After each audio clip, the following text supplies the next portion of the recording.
Oh, yeah. More summer edition of Happy Hour. Duck Insider is on their summer vacation. I hope that they are enjoying this little heat wave we're getting. They will be back on August 3rd. I believe that is the Monday.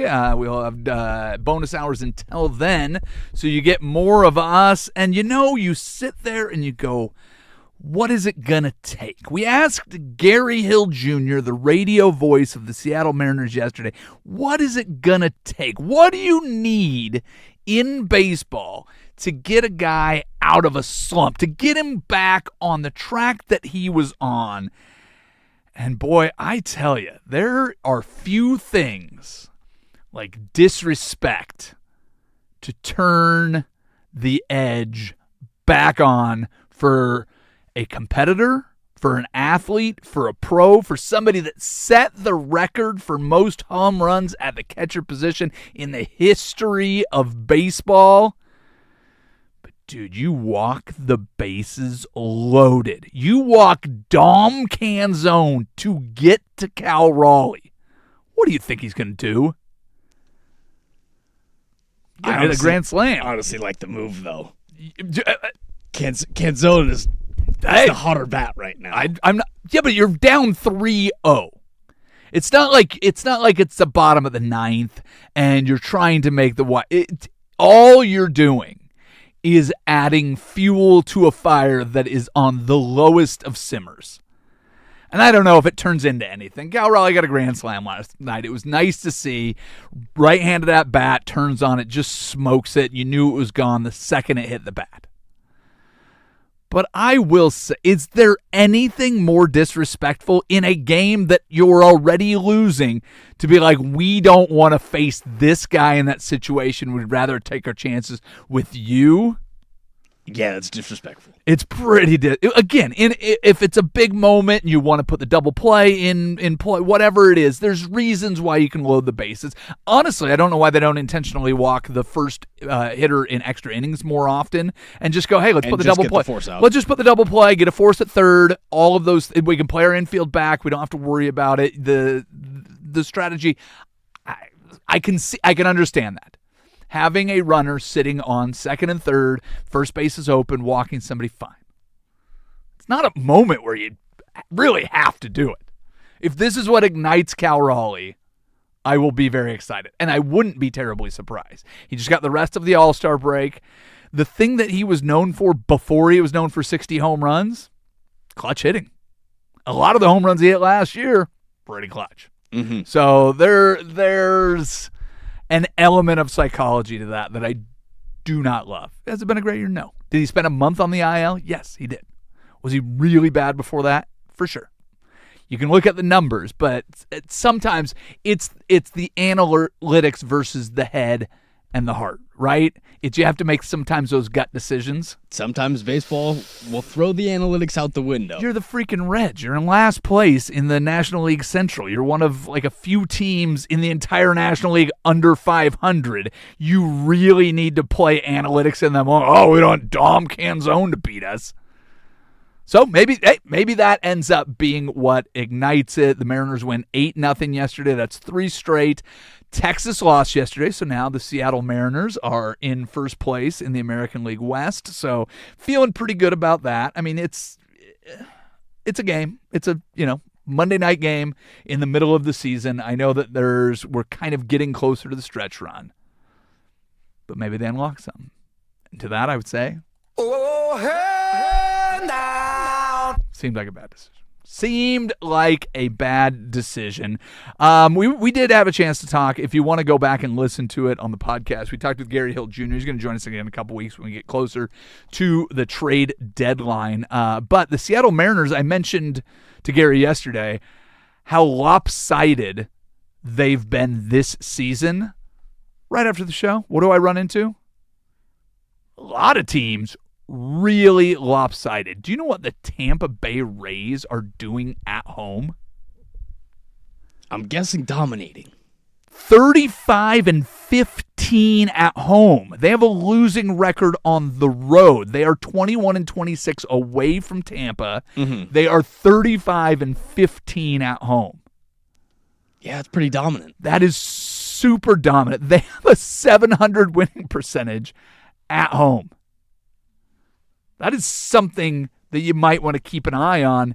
Oh, let's say if you're the Yankees. Does that mean that they just play better when no one's watching because no one shows up to their games? They just dance like nobody's watching, man. They just get out there and they sway and they absolutely crush. I don't know. You can't give it you can't say it's fan support. There's no way. All the pitchers for the Rays just think like the crowd is wearing their underwear, except for it's a lot easier because you're in Florida already. They're just shy. The shy little Rays. It's absolutely wild. All right, let's go to the next team on this. So the Mariners, we already mentioned this. How about the White Sox? Care to guess what their record is at home? I'm going to guess you said 35-15 for 35-15 for the Rays. 33-17 is what I'm 31-17. Look at you. I'd seen the 17 losses before. That's okay. Why. That's still pretty remarkable. So let's pull up the standings just to see where everybody's at, because I know they were going back and forth. The Guardians all of a sudden have a power surge. What's going on there? But yeah, if you look at the White Sox, 31-17 at home, 20-29 away from the South Side.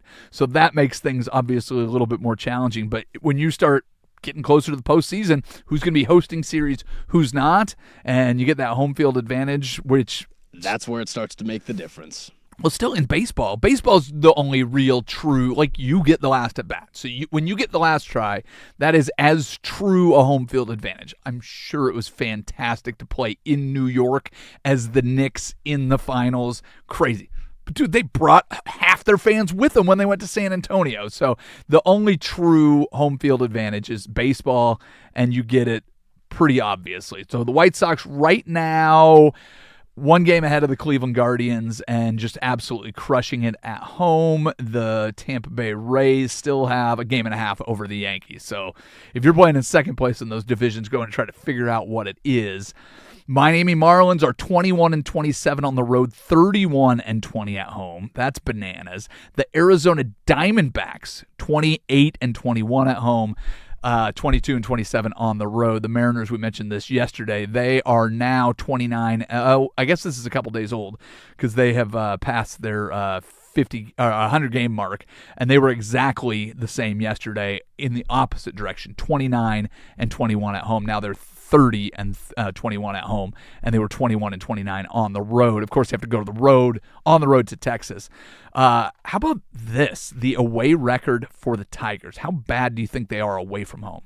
I'm going to guess they're pretty bad on the road. Yeah, because the Tigers are one of those teams. So the Tigers, the big story around the Detroit Tigers, if you have not been paying attention to baseball, is if they can't get into the division race in the next 2 weeks, they're probably trading Tarik Skubal. They do not expect him to be back as a Tiger next season. So are they 15-25 on the road? They are 20-26 away from home. Okay. So yeah, but yeah, I mean, the loss is pretty much right. But yeah, only 3 games better at home. But they're terrible. 19-29 away from home. 19-29. I was looking at the next team down, the Orioles, who are terrible. I don't even know why they're on this list because they're inconsequential. 28-25 at home, 20-26 on the road. So they're 3 games better than 500 at home. Whatever. Don't care about them. The Tigers, though, on the other hand, A.J. Hinch, did you hear what he happened to say about what his expectations are for the Tigers? I did not. He said that they're treating it like Game 7. Basically, the guys in baseball playing and managing versus the operations, the actual front office. A.J. Hinch feels like they're playing Game 7 to see if they can play well enough to hang on to Tarik Skubal. They need to get their way into it, which is a weird way to look at it. They're 6.5 games out in the division. They need to get hot if they want to do it. 62 games left? Six depends on the team. Yeah, they're at exactly 100 games played. So they are 62 games. 62 games left in the season. But you have 2 weeks before But you have 2 weeks before the trade deadline. So this is Game 7 for whether or not they try to keep Skubal. That's kind of the idea around it. So it's getting into the nitty-gritty, man. You need teams to get hot, and I don't know which teams are the ones that are going to press the button, but man, the Red Sox, they just got their 14th straight. They have won 19 of 21. They're right in the thick of it. They're still a little ways back, from the Rays little ways back from the Yankees, but they're right in the thick of the wild card. The American League wild card is going to be tough. You've got, right now, it would be the Yankees, Guardians, and Red Sox. Rangers game and a half out. They're only a half game back of the Mariners for the division. Orioles, Twins, both 3 games out. Astros, Tigers, and Blue Jays 4.5. Blue Jays 5.5 out. So look at the A's, Royals, and Angels probably out of it. That's it for the American League. If you look at the National League, Reds, 6 games out, probably going to be a little tough to go. Giants, Mets, and Rockies are 9.5, 10, and 12.5 out. Padres only 2.5 out. Nationals 1 game out of the wild card. Diamondbacks half game out. Cardinals, Marlins, and Pirates all tied for that 3rd spot. And Diamondbacks are last place in the NL Central? Diamondbacks are in the West, so they are ahead of the Giants and the Rockies. So they are sitting in the middle there. So yeah, no, but I mean, who's selling? That's Cincinnati. That's where the Tigers are. Well, yeah, but that's about it.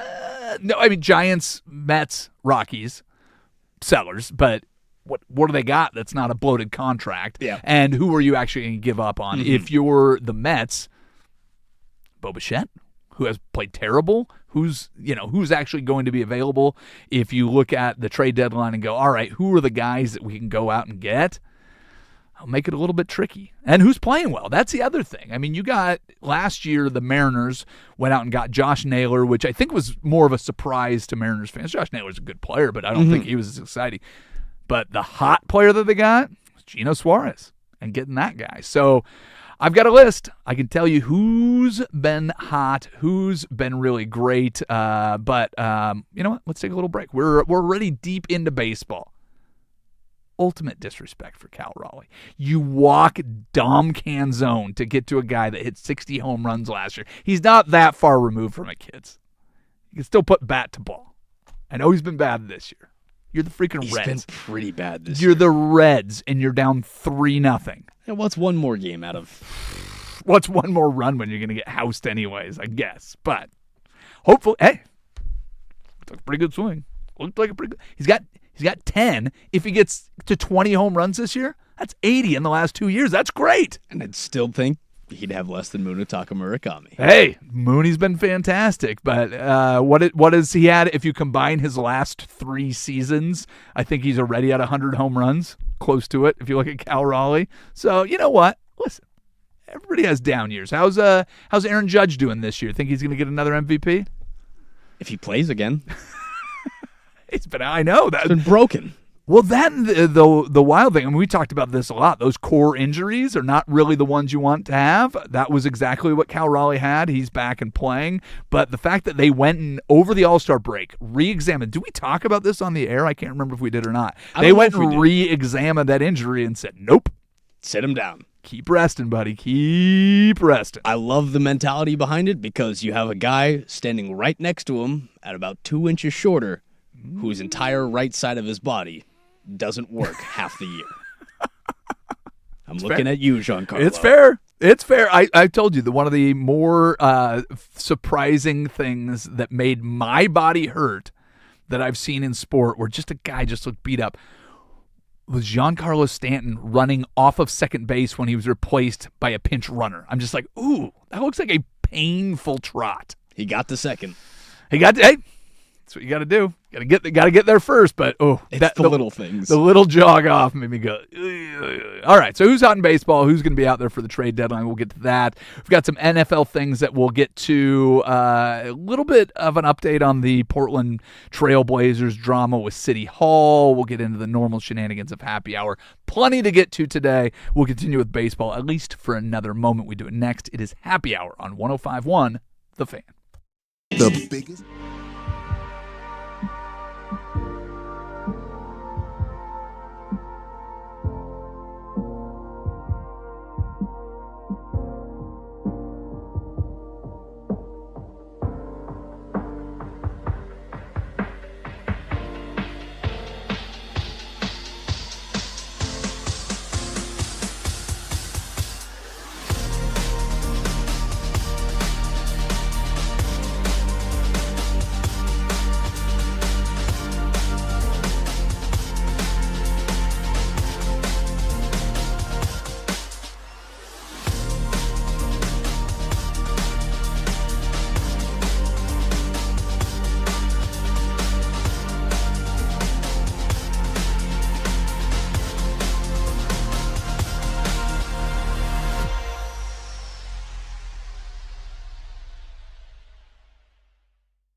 One of the conversations we had early in this baseball season, Casey, was about the ABS system. Created a little bit of gamesmanship early on. We saw people kind of testing out different theories on how to use it. The conversation is quieted around it. It's not new anymore. There was a Mariners game the other day. They were playing the Giants, and the Giants burned 2 in the first inning and were out of challenges for the rest of the game. Then Randy Arozarena comes out and challenges right away in the bottom half of the first inning, and you thought they were going to use all their challenges in the first part of the game. So it's something that's kind of taken a little bit of a back seat, but I still am curious when we get to the end of the season when we have a lot more numbers and see how percentages went up. So hopefully there'll be a baseball writer out there. It will not be me. I'm sure it will probably not be you because we will be in the middle of the NFL season when we get to it. But I'd love to dive into that and just kind of read through how it impacted the season, how clever people got for it. We talked about it earlier in the year, but there were catchers framing it outside of the zone to get batters intentionally to challenge. Ton of fun. How do you feel about the gamesmanship around the pitch clock? How much gamesmanship has really been demonstrated around the pitch clock? Well, did you happen to catch the Pirates-Yankees game yesterday? Just a bit. Well, that's what the whole fight was about. Dennis Santana and Jose Caballero were upset about the pitch clock. That's what led to the little battle that they had. He's using the pitch clock rules to mentally exhaust his opposing pitchers, just waiting till the very last minute, getting in there early, standing around, just changing up And this the is something pattern that in which Cabby you do. has been doing all year. Well, yes. But obviously, if it's leading to frustrations that are taken out with bench-clearing brawls, how do we feel about gamesmanship around it? I like it a lot. Yeah? I like it a lot. Part of me is... Is it because it's your guy? Yeah. That's the guy that keeps Anthony Volpe off the field. That's my guy. Well, there you go. Yeah, That's my guy. fair. So, yeah, is it misuse if you're just doing it to upset people? I mean, the idea that pitchers aren't doing it and going out there and you know, using it to their advantage. If you watch the All-Star game, Dylan Cease was on a headset talking with the broadcast booth. And he goes, I'm going to step on here, and then I'm going to step off for a second, look back at first base. And I think it was John Smoltz. Why are you doing that? Just to give myself a little breath, reset.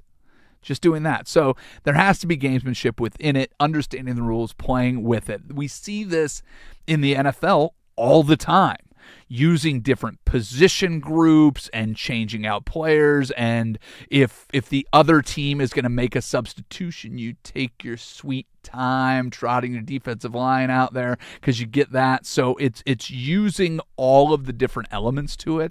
And every time baseball adds one of these new rules to the game, it just gives room for somebody to figure out how to use it to their advantage or create a disadvantage for the other team by putting them in a situation that either feels awkward or whatever it is. There's so many personalities in the game. These little elements are things that are catching a lot of my attention and a lot of the imagination of players and frustrating fans and opponents and all of that. How is it not good? I'm really having a hard time trying to figure out how to game it in a negative way. Because all of the aspects of it, well, a pitcher gets up there, he controls it. He controls the clock. The clock starts when the eye contact is made between him and the batter. So then how do you, as a batter, how can you get it on your side? Well, Don't make contact. I'm not going to give the eye contact until I am ready. Otherwise, he holds the power. Again, it's just cat and mouse that pitchers and batters always play. Well, and there's different personalities across sport, which makes it so fun. And there's some people that probably could care less about any of this. But if you can do it to get under one guy's skin in each series, how much of an advantage does that give you across 162 games? If you can find somebody once a week that is going to be off their game because you're doing something like this, baseball is the ultimate sport for chasing edges. Like, you just try to figure out how I can get a little edge over this guy. It was funny because in the World Cup, we were talking about the water bottles that have the PK tendencies for every player listed on them. baseball isn't even trying to hide it anymore. Every outfielder's got their little card that they pull out of their back pocket that you see all the time, just going, all right, I need to be standing here, instead of, dad yelling from the Little League dugout, move to the left, another step. Johnny's out there not paying any attention to what's going on. It's a lefty, move. Again, in the MLB, not a lot of waving in front of the face and waving behind the head going on. It's trying to figure out ways to get an edge with everything. So if you introduce new rules, this is what's going to happen. It's great. It's great. And then, let's be honest, fights in baseball? Fights in baseball Pretty are fun. they're fun, but they're also so lame sometimes. Oh, yeah. All Well, the posturing and let me have this pitcher who hasn't pitched in 4 days, let him beeline and do a 200-meter sprint down just to do what? Okay, let's rank the fights. So here, real quick, we'll just go major four sports. Obviously, hockey fights are the best. That's pretty simple. Number 1. NFL fights, they're wearing helmets. That's just stupid.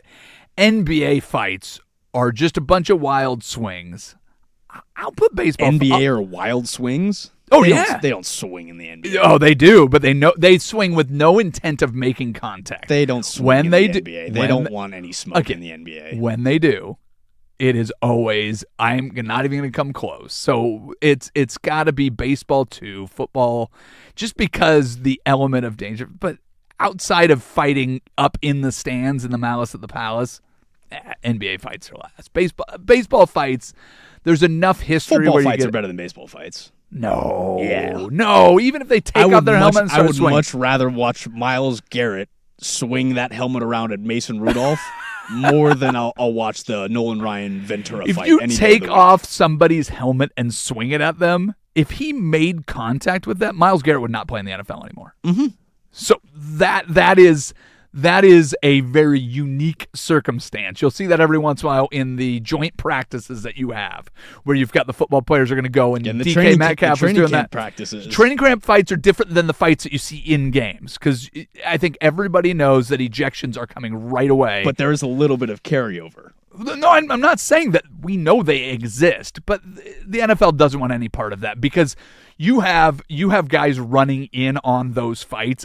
It really does become dangerous. I mean, just at the end of a play, if somebody's knee gets busted up or something, the pieces are too valuable in football, and everybody can do serious damage if they choose to. So I think in the NFL, I think that they all hold themselves back. They can take the violence out during plays. So the difference between a huge hit and two guys swinging it, I'll take the big hit all day. The violence in the actual game is better than the violence in between plays.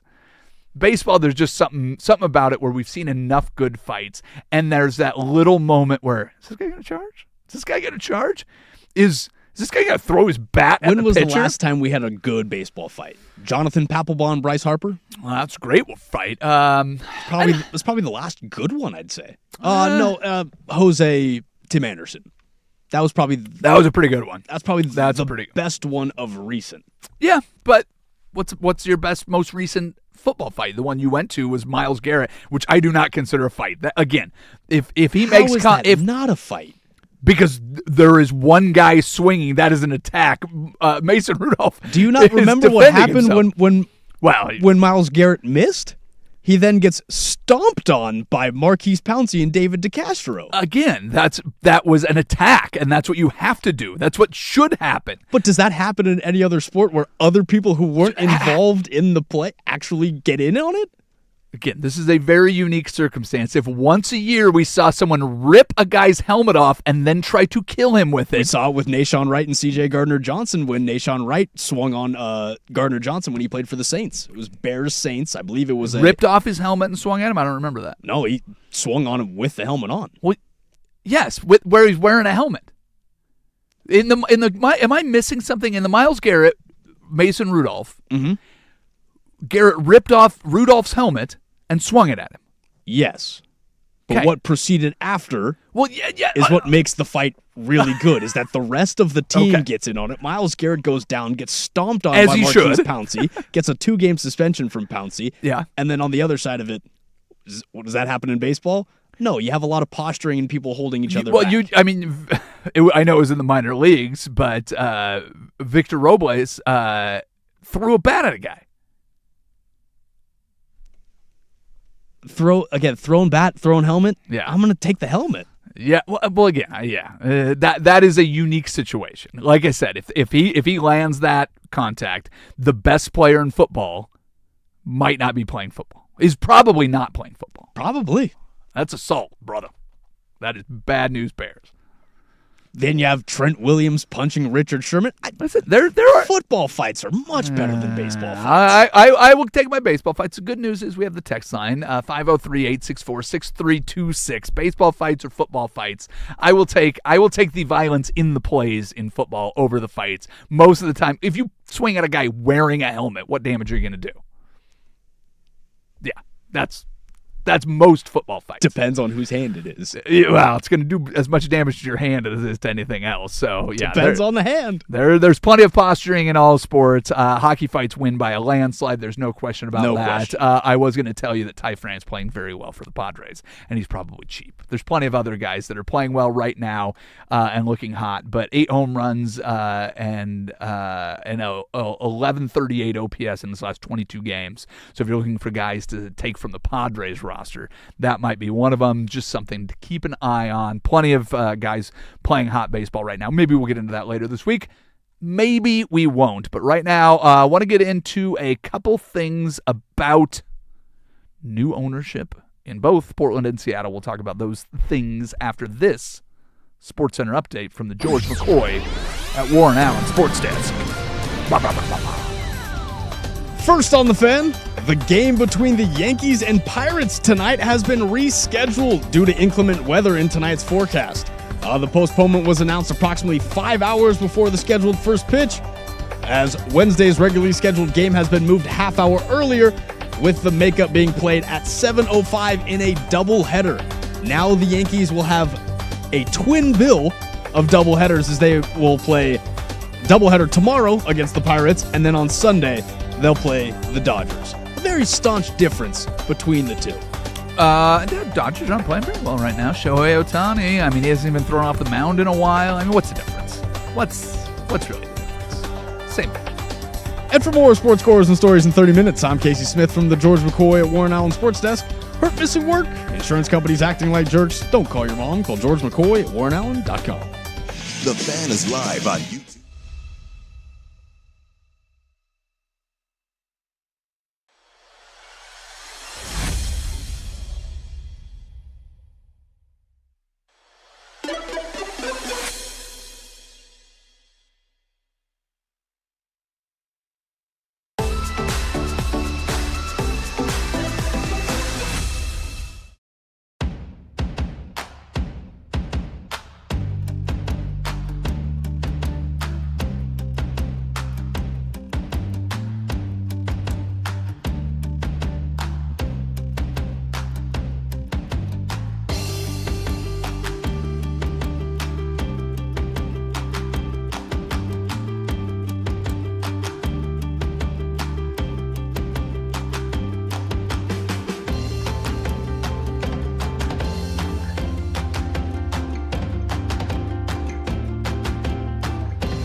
just used AI on Google, so it's kind of cheating. Don't know how accurate this would be, but I said best fights in NFL history. Myles Garrett, Mason Rudolph, 2019 number 1. Aqib Talib, Michael Crabtree in 2016-17. Is Andre Johnson and Cortland Finnegan on there? They are not. Odell Beckham Jr., Josh Norman, 2015. Joey Porter and William Green in 2004.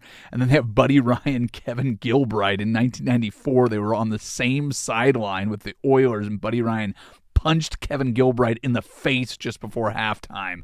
The DC punched the team's OC over a disagreement on play calling. That's a dumb one. Cortland Finnegan, Andre Johnson should make that list. Okay, you get mad at lists that I don't make so often. It's one of my bigger frustrations with you at the moment. But don't worry, the NFL will be here soon enough, and we can disagree over things that actually matter other than lists that I didn't make. Of course, the most iconic fight in Major League Baseball history is Nolan Ryan and Robin Ventura. Pedro Martinez, Don Zimmer in 2003 is the second one on their list. Bryce Harper, Hunter Strickland, 2017. Jose Bautista and Rougned Odor.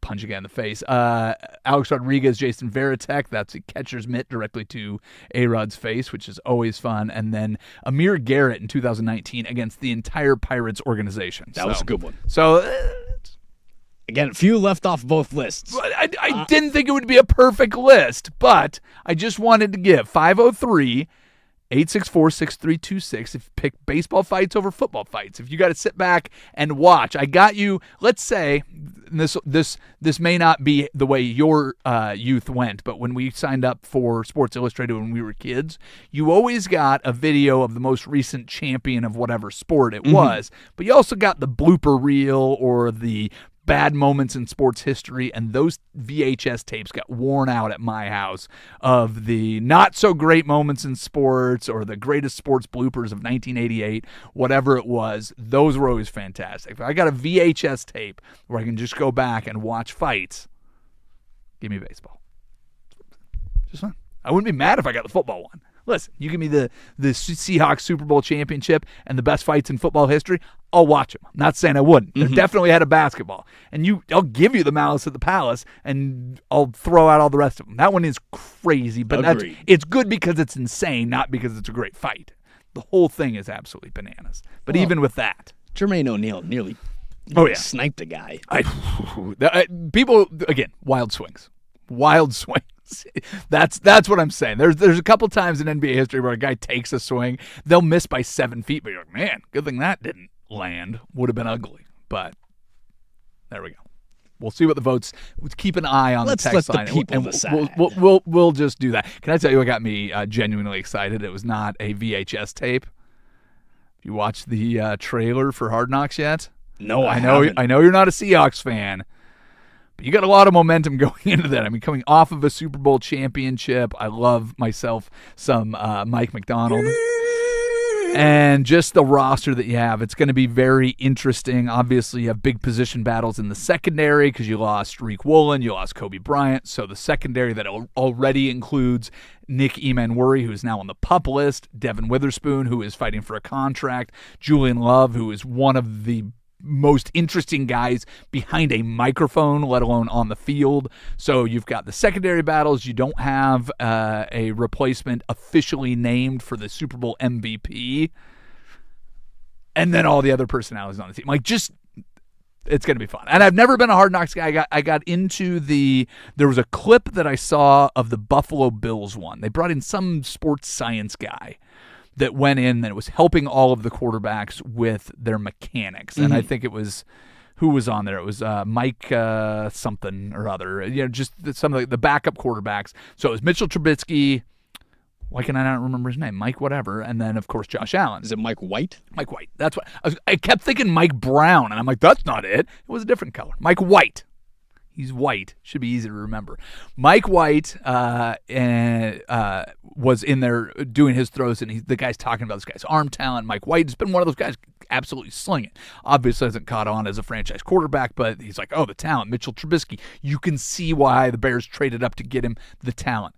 But what he said was he had never seen he has Josh Allen in there, and he's giving him instructions on how to improve his form and technique. And he said nobody should be able to take a suggestion and in 2 reps completely fix what was ailing them. That's one of the things that we overlook on how talented these guys are, not just as quarterbacks, but as athletes.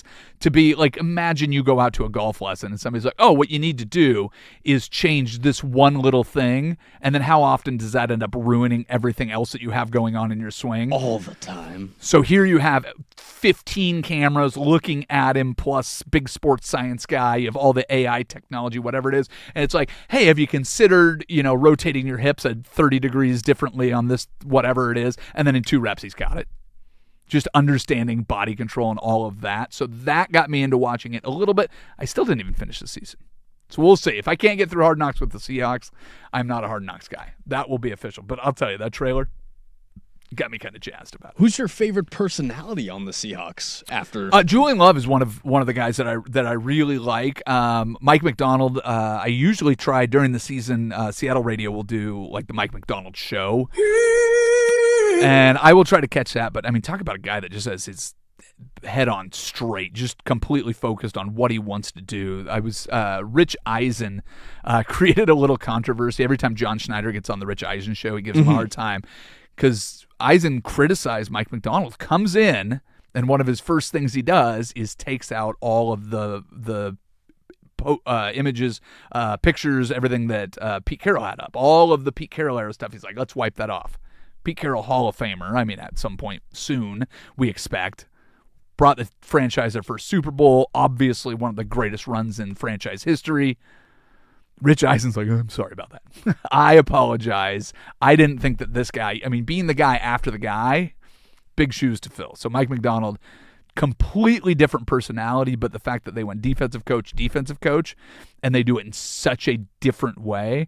Because Pete Carroll went out there and he just went, hey, we're going to play defense like this. We're going to fly around and we're going to be the hardest hitting team that you've never seen. But everybody knew what they were going to do, just try to beat us. We're not going to disguise anything. We don't even switch sides of the field with our cornerbacks. Again, the smallest the smallest player on the field was 6'3". Yeah, but this is our defense. Good luck.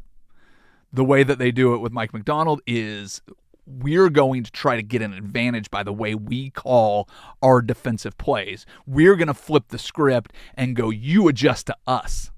Not the other way around, where we're going to go and we're going to do things, we're going to disguise everything. So all of those things to me are completely fascinating. Plus, meeting the new offensive coordinator, Brian Fleury, is a guy that was with Sam Darnold in San Francisco, but I believe he was a tight ends coach when Sam was there. So somebody that already has a relationship. This is at least 4 straight years with a new offensive coordinator for Sam Darnold, obviously being in 3 different places over the last 3 years. First time in the same building, at least. Seeing what that looks like, that's fascinating to me. Who the hell's going to be your running back if it's Jadarian Price and he's going to come out and do it? Who knows how quickly Zach Charbonnet gets himself back into the mix?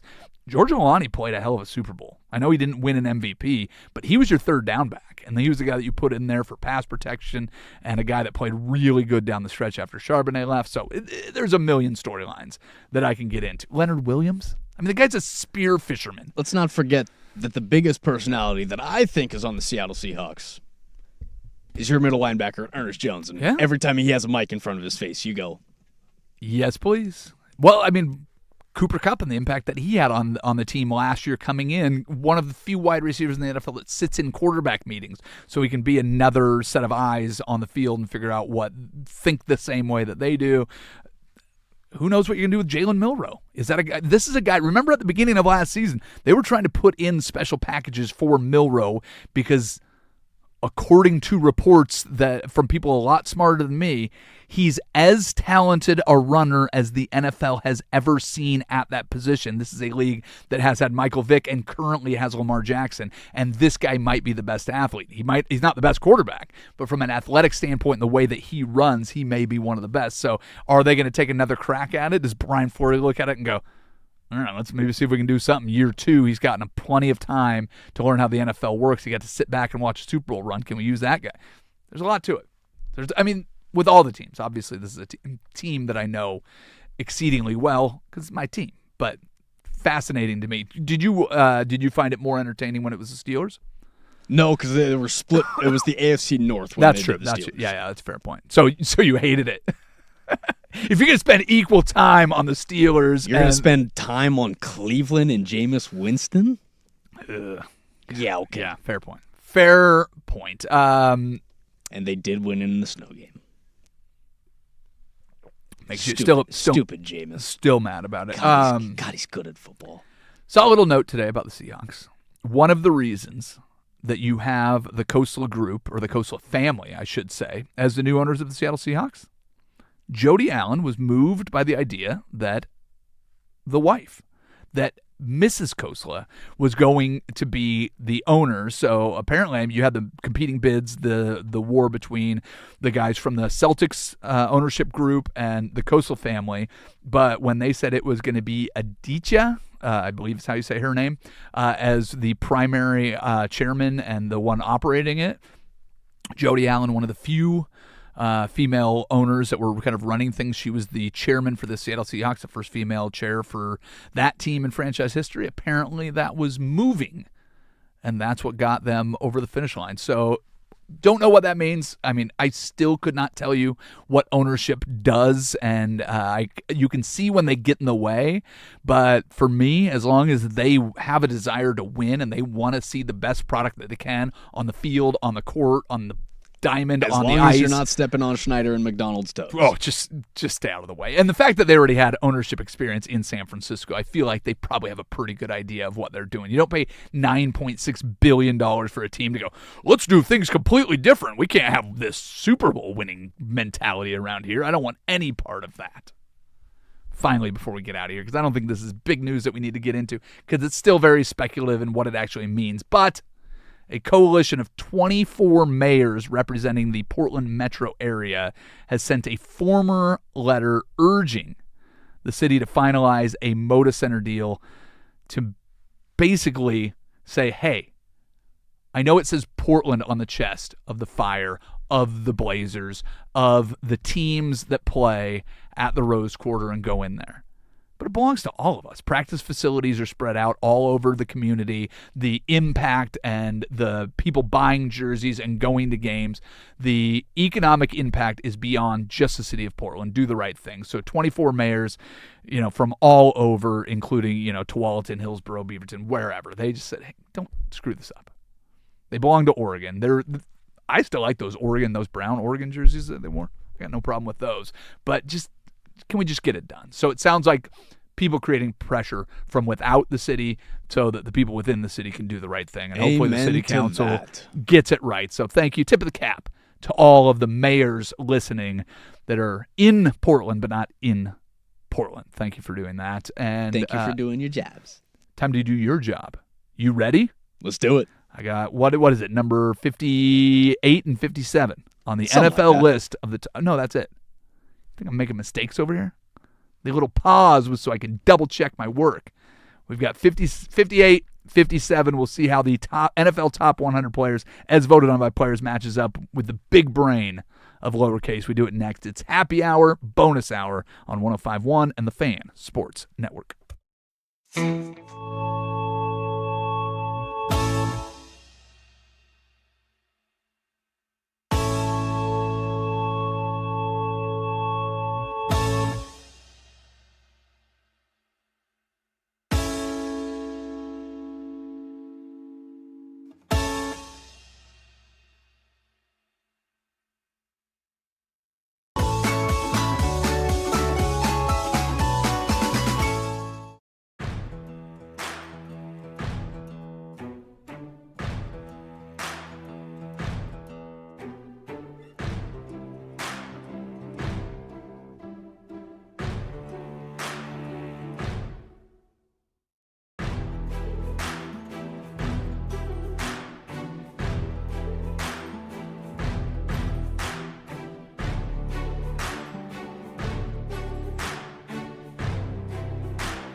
All right, we're on the top 100 NFL players as voted on by NFL players. That seems like the right group of people to decide whether or not Bo Nix is better than Lamar Jackson. It's the right group of people to go, hey, is Trevor Lawrence a better quarterback than Lamar Jackson?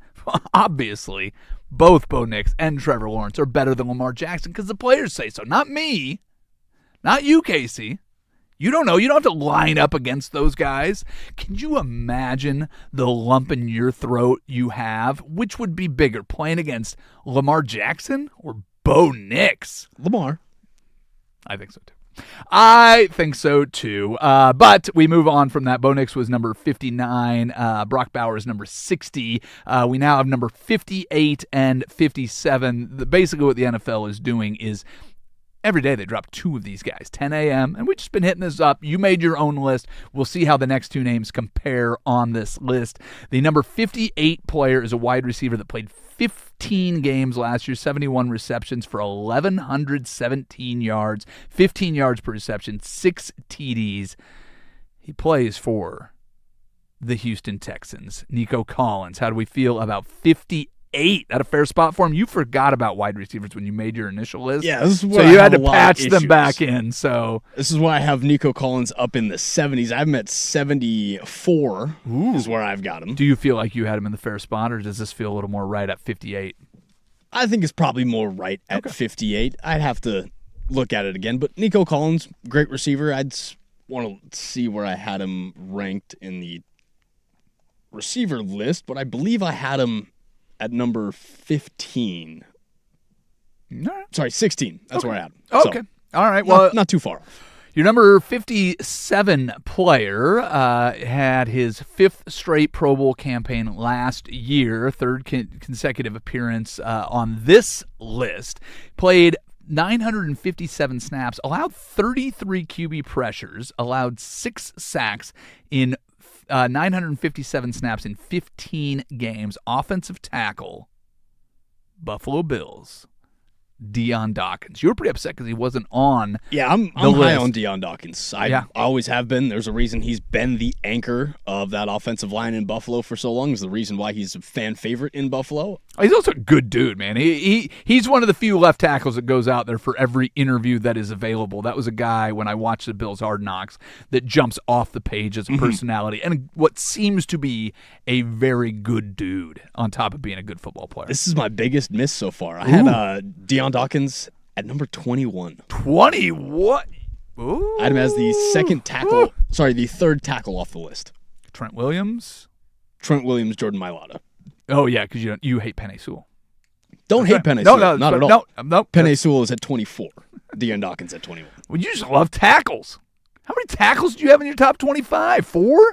Again, if you have a good left tackle or a good right tackle, an important your position. quarterback probably made a Pro Bowl. It's an important position. Well, yeah, but Shedeur Sanders made the Pro Bowl, so maybe we can, not use that as a measuring stick. And his offensive line got paid. Well, there you go. That is a fair point. All right. Well, with that, we will move on and we will get into the normal shenanigans that are happy hour. We do it next.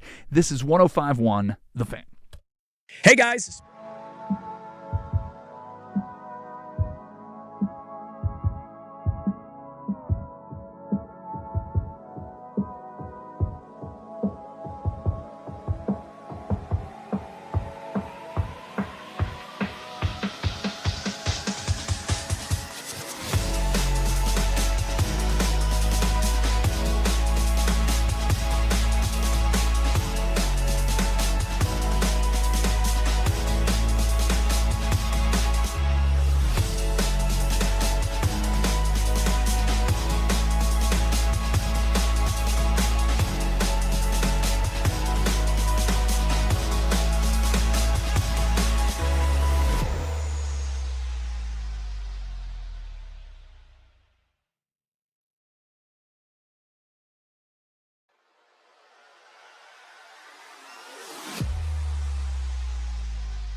Allen Sports Desk, a Sports Center update on the Fan Sports Network, 105.1 FM and 1080 AM.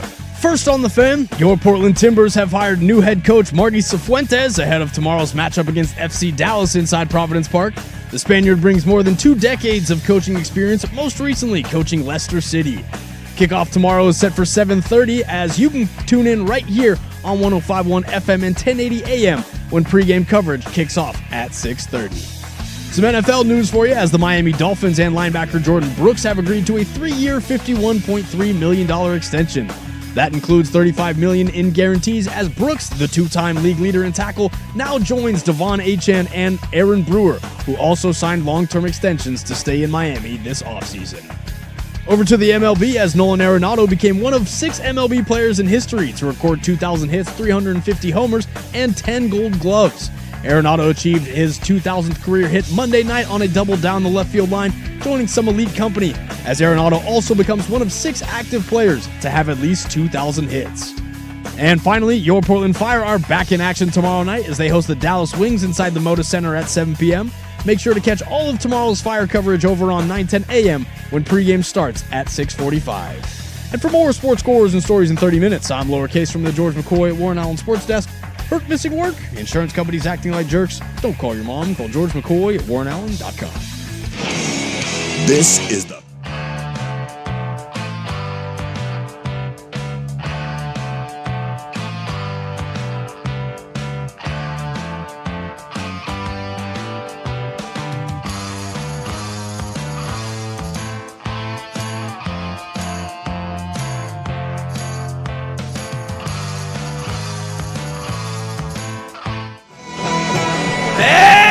Happy Junk Food Day, all you beautiful radio listeners. Thank you for dropping in on our little happy hour. I hope you enjoyed the bonus hour.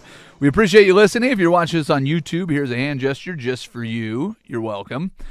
YouTubers, feel free to hit us up on the chat. If you're listening on the radio through 105.1 FM or 1080 AM, 1080 AM, I did that right. Online at 1051thefan.com, Odyssey.com, the Odyssey app, or yes, your smart speaker to find me a fight about fights. And this is what you got. Use the fan text line. It's 503-2-GO-FAN. That's 503-864-6326. Use it. Use the text, use the chat, share your thoughts, ask questions, solicit advice, or answer me this, dear listeners. Have you ever found a thrift store treasure? Lowercase, are you a secondhand shopper? Every once in a while. Yeah? You ever find anything awesome at a Goodwill or a Value Village? A lot of ties is what I've been able to find. I found some real, just good ties. When was the last time you wore a tie? Been a while. It's been a few months. Been a few months. It's been a few months. What do we have to do to get you wearing a tie in here, looking all professional? You just start showing up. Here's the thing. If you started being the best dressed guy at the Fan, it's probably going to get you where you need to go in your career. You're sitting on YouTube every day. You start coming in here, coif the hair, put on a suit and tie, and just come in here like you run the place. My issue is that when I wear a tie, I have no neck. What do you mean you have no neck? It just starts to scrunch up. The shoulders get too high. And you say scroach up? Scrunched up. Did you say scroached? I don't even know if that's a word. It sounded like scroach. That sounds dangerous. You don't want that happening to your neck. Okay. I'm just saying. All right. So no tie? Tie's not a good look for me. Yeah, that's all you find at Goodwill. That's the only thing I think I've purchased from Goodwill in the last 3 years. I drop a lot of old stuff off at Goodwill. Yeah. I do love how laissez-faire they are when you drop stuff off. They're like, yeah, we'll just take it. Just throw it there. Throw it in a big trash bag. Just throw it in. They're like, it's. I think this might be garbage, but I think it might not be garbage. Just dump it in, and they're just like, yeah, we'll take it. Well, the reason I ask you this, did you happen to see this little nugget? A Portland teen, 19-year-old, his name is Quinn Brown, was digging through the bargain bins at Goodwill, and for $3.07, bought himself a game-worn warm-up jacket. That was in Portland? That Wilt Chamberlain wore in the 1972 NBA Finals for the Los Angeles Lakers, where he won the Finals MVP. I heard the story. I had no idea it was so local. Yes, the kid is local. He bought it for $3, sold it at Sotheby's for $89,600. Are you freaking... Who donated that? How did it get to Portland? Why did it end up in the bin? But yeah, apparently game worn. Like when you see something that is Lakers, that is vintage, and that had to be, 5X? What size warm-up jacket did Wilt wear? It's a 7-footer we're talking about. This is exactly why I mention it. And just go, well, that's huge. And good on this kid to be like, dude, I'm snagging that. Does that say Chamberlain on the back? I'd like to... The only picture I see is of the front of it, so I did not see. Does it say Chamberlain on the back? I don't know if they're putting names on the back of warm-ups back in the 70s. I'm going to say probably not. I will say, speaking of, you were mentioning ties, I dug the suit the guy was wearing, the conductor at the World Cup halftime show with his name and number on the back. I thought that was a good look. It does say Chamberlain on the back. Oh, come on! I'm more shocked at anyone else that just didn't see it. A person that works there just goes, does that say Chamberlain on the back there? Yeah, well... Put that in the back next to my things. Real quick, you spend much time talking to people that work at Goodwill? No. And you find some nice ties on there. They didn't have a chance to grab that Donald Trump tie that you bought at the store. I own 2 Trump ties, by the way, that were both bought at TJ Maxx, not at Goodwill. Nice quality tie. I like to wear them extra long. But if somebody didn't pick up the ties that you're snagging, I mean, every once in a while you'll find some stuff that's real great. I think you just get blind to the idea that it's usually mostly trash. And I don't know. They say bin. Have you ever been to one of the bin locations for Goodwill? Yeah. Yeah, I can't. We went into it, started digging through. My hands feel slimy. I'm like, I'm out. I will say, I don't have. So I was in Tacoma the last time that Yeah. That Goodwill's not the greatest. Really shocking to hear that Tacoma isn't area. Yeah. Yeah, we hit one in San Diego by accident. It surprisingly cold when I was down there. I was like, I didn't bring a jacket. I'm going to go see if we can snag a jacket. My brother finds a brand new Patagonia 3/4 zip that he got for like $9. And I was like, dude, holy hell. Like that's, if you're in warm weather, look for jackets. I was like, that's a slam dunk. I couldn't find anything in size large. He gets XL Patagonia brand new. But the first one that we went to when we looked for the Goodwill location was one of those bin ones, and I was like, nah. You just get in there and you pull out a Chargers jersey that's covered with hopefully a marinara stain. Yeah, I cleaned the ties very thoroughly, let's just say that. Yeah, and there's always that smell. Like, I don't know what the processing is after you make a donation to it, but I've never donated anything that smells like that. But, man, you go and shop there, and there's that every Goodwill, it's the same smell. It's just... That's got to be just the mildew of it all. It's something. It's something. It's just the goodwill of it all. I couldn't tell you. You know what? Where you go where you don't get an unpleasant smell? Binary Brewing. Binary Brewing and The Fan have teamed up for the only Fan IPA available for a limited time. Taste the Fan. Don't smell it. Taste the Fan with Binary Brewing's signature West Coast IPA. Go to Binary Brewing's Beaverton location and ask them about their only Fan. So good, only the Fan and Binary Brewing can pull it off. You want to do some in case you missed it? Let's do it. In case you missed it, Tom Brady is reportedly in talks to join WWE. Hey, Tom, staging fake fights in your underwear is probably not going to do a lot for your reputation. Hey, Tom, fake fights in your underwear is probably not going to do a lot for a reputation of a guy that lost his supermodel wife to a real-life jiu-jitsu expert. Probably not the way to go. Actually, I cannot wait to see Tom Brady on a WWE superstar anabolic steroid regimen. You know he's not going to worry about the side effects since he's already comfortable playing with deflated balls. Am I right? Hey-o. Rough start, but we're doing okay. In case you missed it, former NBA star Jeff Teague is placing a $100,000 bet that Anthony Davis will fail to play all 82 games for the Washington Wizards after AD boldly claimed he'll play every single game this season. See, NBA players, there's plenty of easy money to be made betting on basketball after you retire. After you retire. In case you missed it, newly crowned Open champion Ryan Fox is attributing his major success to his famously rapid pace of play. Fox took exactly 22 seconds to read and sink his 12-foot birdie putt to win the Open championships. Fox developed his fast pace as a kid so he wouldn't annoy the adults he was playing with and cocaine. Fox doesn't think it's playing fast. He's just trying to finish a round before his heart explodes. That's all he's trying to do. Plus, it's easily the most reliable recreational drug for checking the wind direction. So these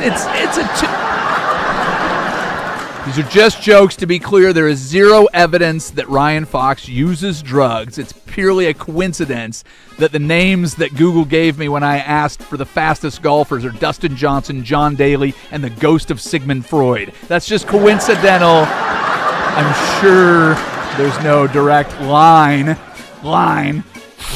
If you get it, no? In case you missed it, Steelers quarterback Aaron Rodgers has ended his years of estrangement and officially reunited with his family ahead of what he says is his final NFL season.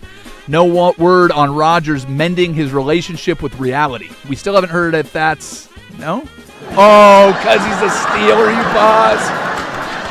How long do you think his family can listen to him explain how the moon landing was staged, how darkness retreats would change their life, and stories about his imaginary wife before they ask him to leave again? How long?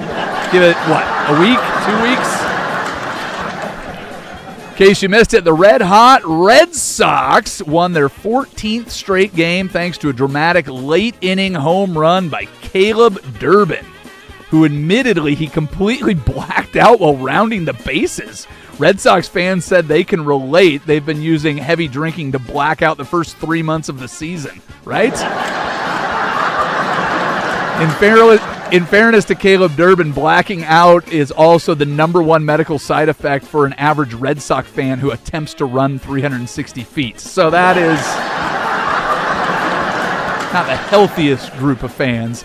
And finally, in case you missed it, the Los Angeles Angels finally snapped a 106-game losing streak when trailing in the 9th inning, winning on a walk-off hit by pitch.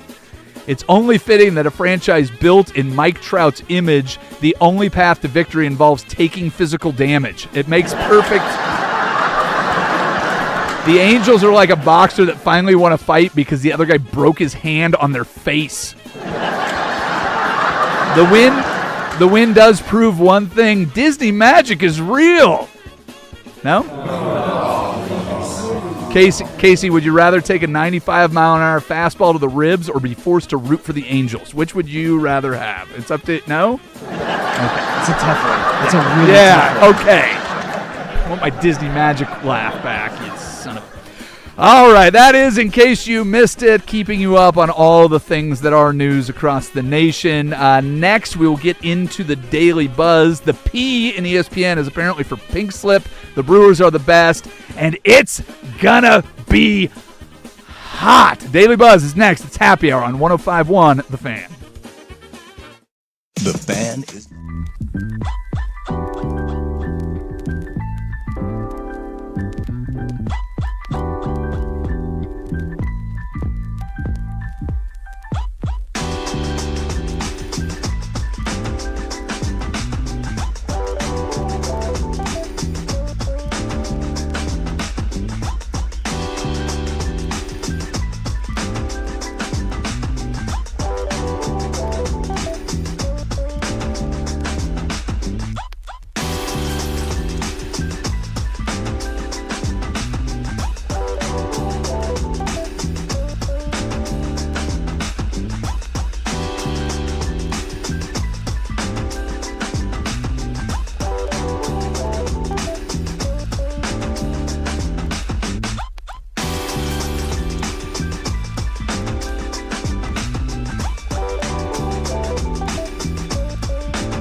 Well, it's never fun to see people in the sports media get let go, and ESPN has had some major layoffs in the past. Another one happening today. Several big names out at the worldwide leader in sports.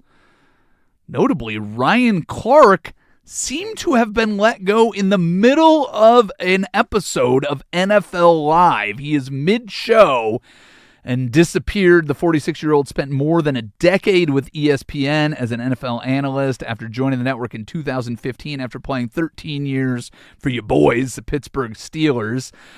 He's also had some on-air issues and seems to love his own brand more than the mothership anyways. So Ryan Clark out, along with Bart Scott, who has been an NFL insider, that according to Front Office Sports. Tom Pelissero is out. He joined the network in 2017. This one, nothing to do with football. Karl Ravech started with the network in 1993 and has been the face of baseball on ESPN for a very long time, 33 years with the network, and he is out. I doubt that it'll be a long hiatus for him if he wants to continue to be in baseball. Apple TV could use a good personality. NBC has added baseball, so hopefully Karl Ravech can find a place soon. And this one's really tough. I mean, how are you going to buy new hats without a job? Cam Newton out from ESPN, and Charles Davis all gone. How's your heart feeling today, seeing all these layoffs at ESPN, a station that we used to watch once upon a time but really don't pay attention to anymore because it's just people yelling at each other? Did they fire all the people who have their own independent media?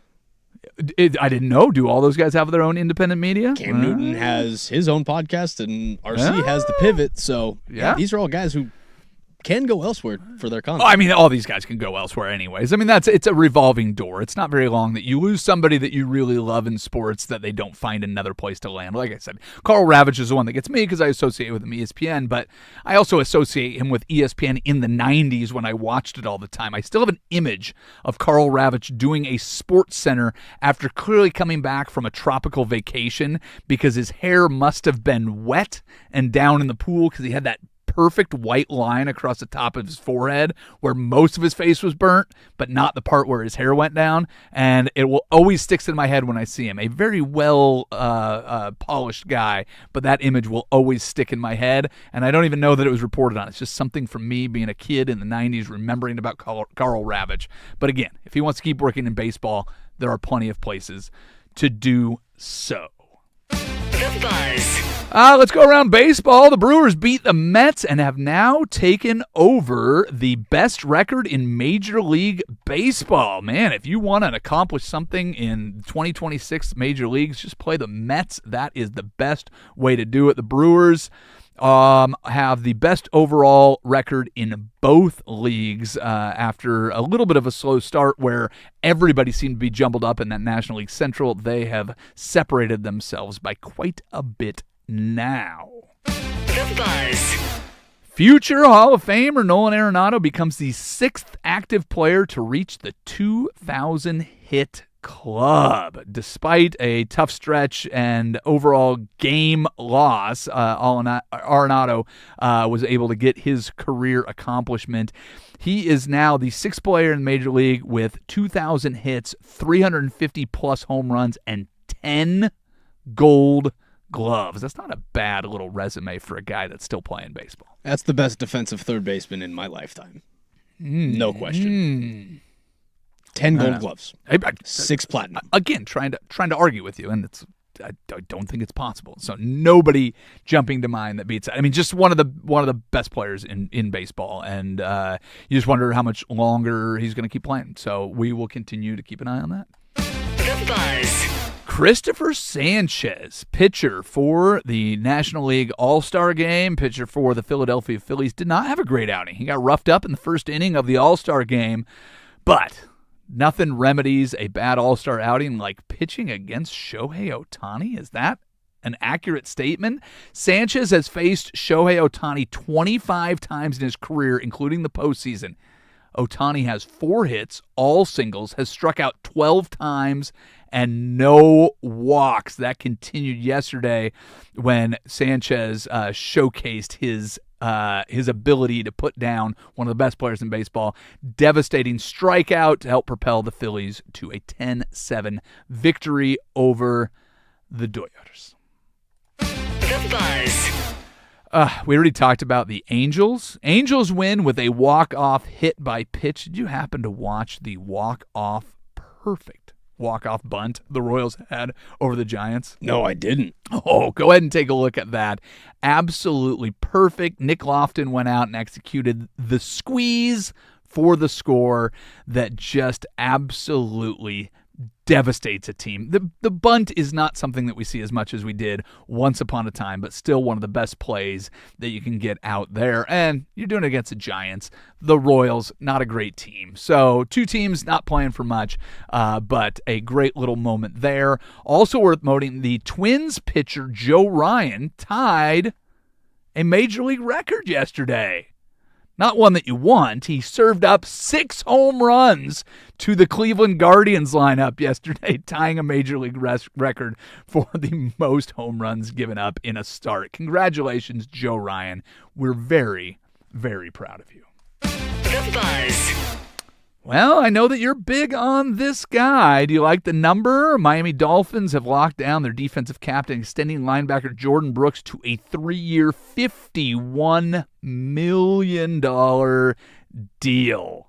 183 tackles, 99 solo tackles last season. The guy at the center of their defense is now a very well-paid guy at the center of their defense. I assume you like that a lot? How many per year is that? 51 million over 3 years, making me do some math. I've got that at, what is that? I don't know. 15.6 million? 17. 17? There you go. 17. 17-1. So that would put him right next to above Nick Bolton and Devin Lloyd There you go.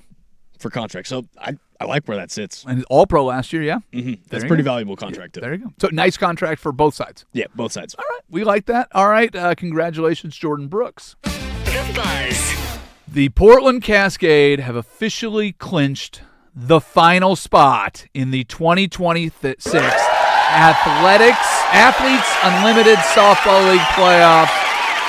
They have officially eliminated the Oklahoma City Spark. The Cascade will now face the Chicago Bandits in a high-stakes play-in game to see who gets to play the top-seeded Utah Talons. Congratulations to Portland's expansion softball team. This is great news. The Utah Talons secured the best finish in the league and the bye by finishing with a 16-9 record. Not a long season, but hey, if you want to go and check out the Cascade, I don't know if they will play any more home games, but hey, we had our friend Jen Ellis on, and she spends a lot of time at the Hops Ballpark. A lot more fun going to those softball games. So something to keep an eye on. And The Buzz. finally, we'll wrap it up with this. It is going to be very hot. A massive heat advisory is in effect for Northwest Oregon, Southwest Washington. Temperatures expected to be pushing the low 100s. If you have a loved one, if you have somebody that is older or is heat sensitive and maybe does not have the best AC, give them a call. Invite them over to hang out in your cold plunge or do whatever you have to do. But just make sure that everybody you know is well communicated with, and find a cool place to cool down yourself. Go hit the river, do whatever you got to do. Put Just some be wet safe. rags in the freezer now. Oh, then it just becomes a frozen rag and just let it melt on it. That's not the worst idea I've ever heard. What I'm going to do is use my air conditioner, but I like your idea too. So yeah, if it gets hot, the other option for my family, take the kids up to grandma's. It's always cold beer in the fridge. It's a little cooler up on the top of Mount Livingston. We get the pool and the shade and the whole thing. It is, do what you got to do, but it is a wonderful couple of days to kind of sneak out early and just find a cool place to relax. And like I said, just keep an eye on your loved ones. There's nothing worse than a heat wave and then hearing the bad news stories at the end of it. So don't be one of those, my friends. Let's walk over to the George McCoy at Warren Allen Sports Desk and see what we missed. This sports update is brought to you by Mountaintop Metal Roofing. No maintenance, energy efficient, fire resistant, and a lifetime warranty. Do it once, do it right. Visit mountaintopmetalroofing.com. First on the Fan, it's SEC Media. Why would you bring Media this up? Days. Why are you bringing this up? What, you Shane trying to Beamer- make me mad? He just got off the podium, but tomorrow we have Alabama head coach Kalen DeBoer, Florida head coach John Sumrall, Ole Miss head coach Pete Golding, and Texas A&M head coach Mike Elko. On Thursday, then on Thursday, you get Lane Kiffin, Arkansas head coach Ryan Silverfield, Mississippi State head coach Jeff Lebby, and wrapping it all up with Steve Sarkisian. What's a dude's name that runs the whole thing? Who's the commissioner of the thing? The only thing I saw was the SEC thinks that they might be too good for the rest of college sports, and they're going to have to go out on their own. If the government keeps interfering with affairs, we'll just do it ourselves. Barf. And for more sports scores and stories in 60 minutes, I'm lowercase from the George McCoy at Warren Allen Sports Desk. Hurt, missing work? Insurance companies acting like jerks? Don't call your mom. Call George McCoy at WarrenAllen.com. Somebody sank. The home of dirt and spray.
game calls, real reactions, and one big question. Is that a corn dog in your pocket?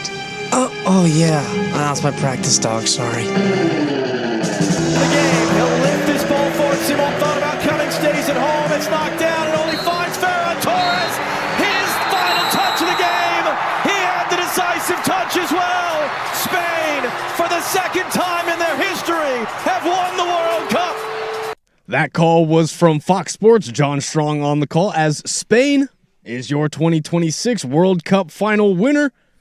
Do we have any big takeaways from the World Cup now that it's over? Or are we just kind of, all right, let's go watch football? Well, the entire world was watching that game. I mentioned this yesterday, sitting there at a little happy hour at the Waterfront Tap House on the Vancouver waterfront. We went in there late as the game was kind of wrapping up. Everybody that I overheard having any conversation was about the World Cup.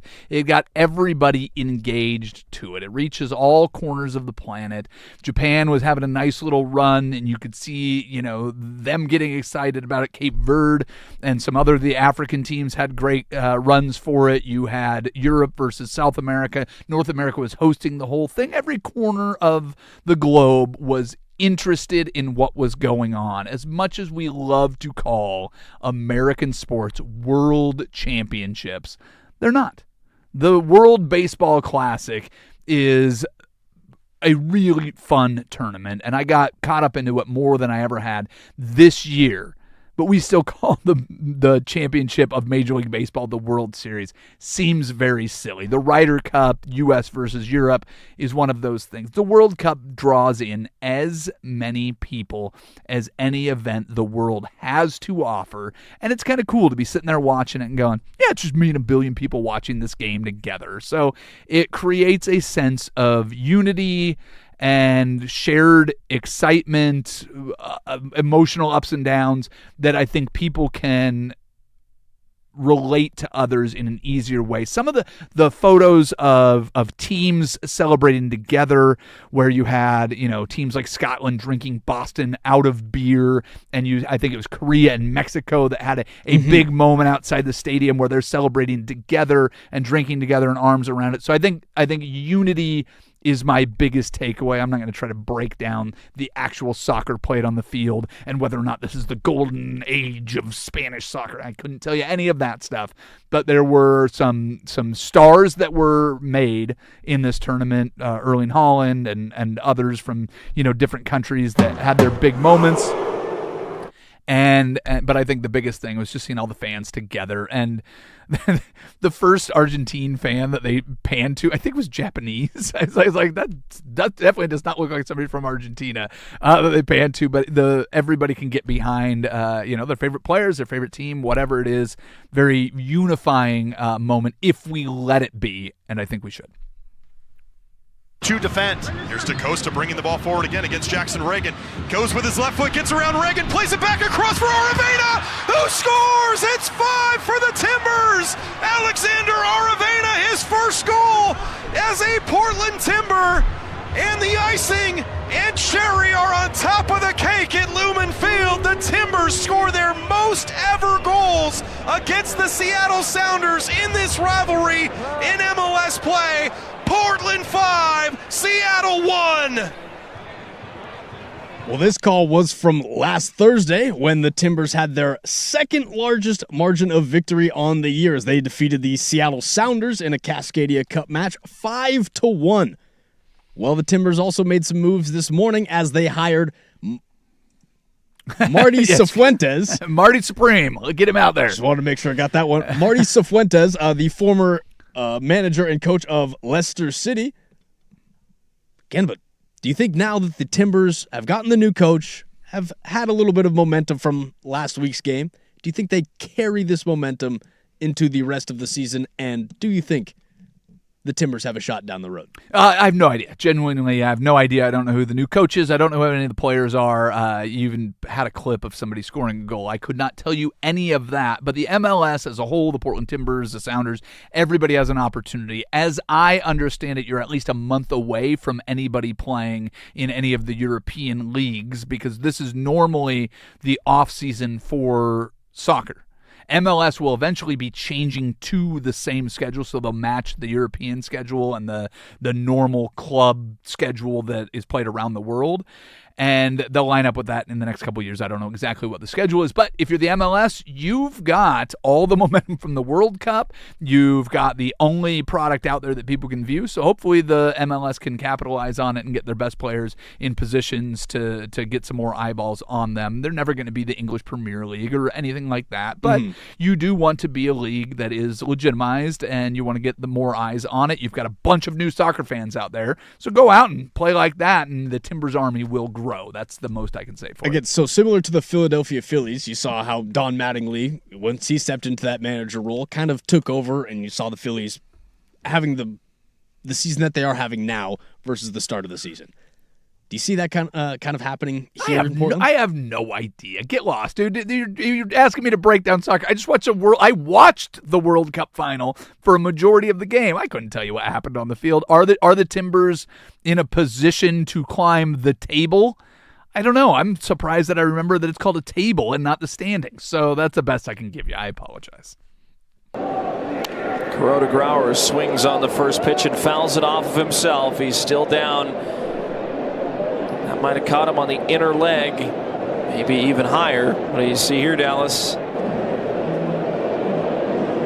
Oh. Well, yeah, that'll hurt. And he's still down. Yeah, I don't know that that's much an ice pack can take care of. Don't really know what the protocol for this would be. Catch your breath.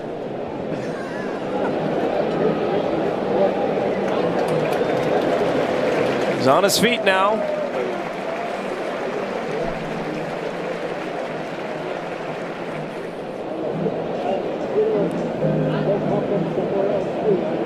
He's going to put the helmet on, grab the baseball bat, maybe a few dry swings. The recovery time. And it looks like he will come up with no balls and one strike.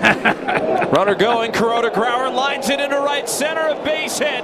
Butler to third. And a multi-hit affair for Joshua Kuroda Grauer. Well, he got one of the bravest at-bats anybody will ever have. Well, that clip was from Athletics rookie infielder Joshua Kuroda Grauer.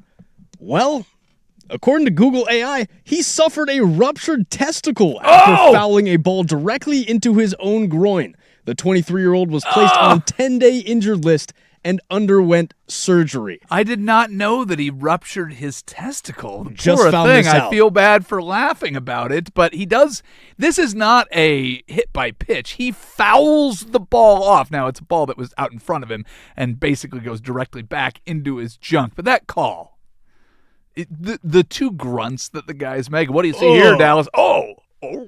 You saw me watch the video in real time. Oh, yeah. No, I made you. that exact noise. Yes, you did. It is, if you don't want to watch it, I completely understand. And this is something that happens every so often in baseball. And I know it's not the same as fights, but you see it happen more often when it happens to catchers off of foul tips. Well, the great Mitch Haniger had his testicle ruptured as a Seattle Mariner, and I pulled up this list years ago when that happened, and I think that the guys that have done it, I think there's an overwhelming number of Seattle Mariners. I believe the Seattle Mariners hold the record last time I heard. Yeah, they have the record for most guys with ruptured testicles. I will see if I can find the list for you as we move on. But yeah, that call perfectly described. So if you're a little squeamish, do not watch the video. But if you get a chance to watch the video because you are a sadist or you have some issues, please go ahead and do that. I've got a short list for you. If you want. Wow.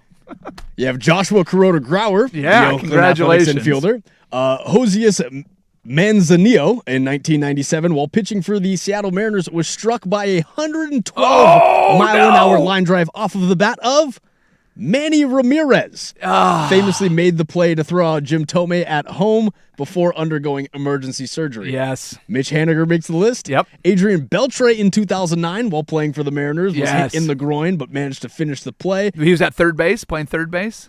Was was hit in the groin with a ground ball, but Yep. managed to finish Yeah. the play by scoring the game-winning run before undergoing surgery. Yadier Molina. I remember that one. That one you can actually see it explode. There's your catcher, but that's no thanks. That's a gnarly list. Somebody did what I did to you today, which is I need you to watch this, not telling me what it was, and it was the slow-mo of Yadier's testicle exploding. It is not something that is real fun to watch, but if somebody can trick you into it, it's one of those videos you don't need to see. Unless you need to see it, then go nuts. Oh, I didn't mean to say it like that. That's my bad. All right, what's next? Fly ball, blasted, way back and gone. Grand slam, Cal Raleigh. Well, we started off the show by saying what's the best way to get out of a slow starting streak in Hey, hitting? if you're slumping for the whole season, whoo-hoo. That's the best way to get out of it. Cal Raleigh hits a grand slam to lift himself. Again, the Out of the slump. Reds decided in the bottom of the 7th, with 2 runners on, to intentionally walk Dom Canzone ahead of Cal Raleigh. Cal Raleigh, I don't care how bad your season has been, there is no way that the big dumper didn't feel disrespected in that moment, and it very much felt like he decided to do something about it. Will this continue to get him going? I sure as hell hope so, but it was nice to see him step up in a moment where it felt like somebody had just delicately pulled off their leather glove and challenged him to a duel, and then he shot him right in the belly and watched him die. So that's the way I feel about it, but I could be wrong. Straight out of Hamilton. That's what I go for. Look, watch his glasses. Watch what he does. They're not flip downs. Oh, I better put them on. Really? He takes them off the top of his head. I have never seen that. And he lost the ball in the process. I've seen that at Macy's. I don't see it on the field. Oh, my God. That's a fine. If you haven't seen this clip, that was Phillies outfielder Gabriel Rincon catching a fly ball, but how he did it was the more important one. He took off his glasses off the top of his hat and put them on as the pop fly is coming down, managed to make the play. How impressive is that? It is remarkable, the wherewithal. So if you watch the replay, he takes a look up at the sky to track the ball, and he immediately realizes that he's lost it in the sun. So then he goes up, puts the sunglasses on, and he's not close to where he needs to be, then makes a sprint over, maybe 15 yards, and then makes the catch and makes it fairly easily. So to have the wherewithal to not only do it, but to do it quickly. But this brings up a much bigger question. What happened to the flip-down sunglasses? When I was a kid, I thought the flip-down sunglasses were the coolest thing that you could possibly have. Nolan Arenado, who just got 2,000 hits. I remember him wearing those. But there was the guys that would wear them. I feel like Willie Mays Hayes wore the flip-down sunglasses. Maybe that's where I got the infatuation with them. But that was always something that I wanted. I played more infield than I played outfield, but I always thought that would be the coolest move. Is pop fly, flip down the shades, casually make the catch would be the coolest thing you can do in baseball. Never got a pair of those. I had a sweet pair of Killer Loop sunglasses that I used to wear when I played baseball. I always thought I looked awesome in those. But yeah, good pair of sunglasses in baseball is vital, especially for somebody, a blue-eyed beauty like myself that has very sensitive, light-sensitive eyes. Always had to have a good pair of sunglasses, one of the essentials, but I always thought it would be the coolest. Now, I would never flip them up. Would probably be the waste of time for me. The Gargoyle Gamers is what they're called. Well, there was several versions of them. They used to have them where they were just flat glasses that would flip up and down, and then you got more of them. But yeah, come on. Where are those? It was a cool play. But I've got the solution for you right there, man. Flip up, flip down. And if you are, what are they called? The Gargoyle Gamers? Mm-hmm. If they don't have those in the mail with a handwritten note to Rincon, was that who it was? Yep. Yeah, those better be on the way right now. You've just found an endorsement. Don't let this happen to you. Have it all in black and white. And have you played outfield and had this happen? Oh no! And then it's reaching up for his sunglasses and bumbling around. Get the Gargoyle game. It writes itself. Come on, let's get out there. Somebody get me a job as an agent. Let me get on the phone with this. And Let's make baseball that does happen. a really good job at making campy commercials anyways. Wow. Yes, and just watch it during let's go. The Phillies should do that as one of their promos, and it would be fantastic. Let's get to one more for the road. I promise you it will, well, I can't promise. Most likely not about exploding testicles. We will do that next. You listen to Happy Hour on 105.1 and the Fan Sports Network. The Fan.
If you missed anything from this show, past show, future shows, use the podcast, 1051thefan.com, Odyssey.com, the Odyssey app. 49 days, 14 hours, 25 minutes, and 50 seconds until the kickoff to the NFL season. Casey, what are people saying on the chat and the text line that we need to address? Got a text that says, don't the Mariners have as many ruptured testicles as playoff appearances?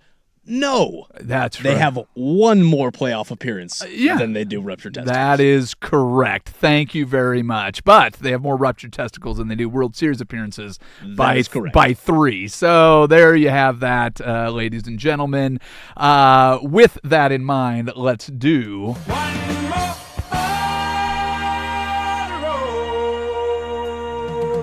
So funny enough, I said that this story would not be about ruptured testicles, but it is about a nutcracker. True story. Laverne, Minnesota. A fish nutcracker officially has the world's tallest nutcracker now. The massive 20-meter or 66-foot tall nutcracker is decked out like Uncle Sam. And as you pull into the small farm community, the beautiful bust of Uncle Sam with a working jaw as a nutcracker comes into view. It is actually 65 feet, 7.5 inches tall, and sits on a pedestal. His majestic image is drawing people all over the Midwestern farmlands. I mean, what a sight to see. If you do you have a favorite roadside attraction that you have ever stopped by when you were a kid, driving through on a road trip or anything like that? I can't say that I do. I see the one that gets me. If you've ever been through the Redwood Forest? A few times. I think the one that gets me is when you can drive a car through a tree. That's the one that gets me. I mean, that is first of all, just Mother Nature in general. I mean, going to the Sequoias, going to the Redwoods. I don't know about building this. My sister went to, where'd she go? Kansas City, and then drove up to Mount Rushmore, which I hear is a lot smaller than you think it would be. Like, Mount Rushmore is apparently not that impressive. But she was hitting all of there's a giant egg, and there's a giant stapler, and there's a giant this. No thanks. Give me. There's only one reason to go to the Dakotas anyways. Yeah, that's exactly right. The only reason to go there. But yeah, if you want to check out the world's largest nutcracker, it's in Minnesota. Hey, happy birthday to Paul. Thank you to everybody that listened. Thank you, lowercase, and of course, thank you, Isaac Ropp. We're all done for now. Bye-bye.